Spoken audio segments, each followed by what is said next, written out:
Wabah virus corona diprediksi akan berdampak pada pertumbuhan ekonomi di kuartal 1. Ekonom Indef Abra Taltov memprediksi pertumbuhan ekonomi Indonesia di kuartal 1 sebesar 4,6%. Wabah virus corona selain berdampak pada pertumbuhan ekonomi dunia, juga diprediksi akan menurunkan pertumbuhan ekonomi Indonesia.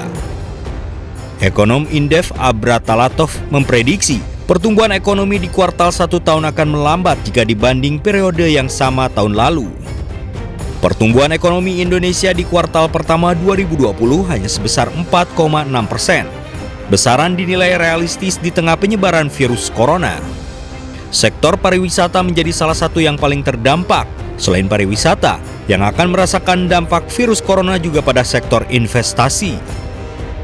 Ya, dengan terus bertambahnya korban virus corona yang positif, itu dampak yang paling langsung terasa adalah terutama di sektor pariwisata. Karena dengan bertambahnya jumlah suspek juga masyarakat semakin khawatir untuk berpergian atau melakukan aktivitas di luar rumah, bahkan di luar kota.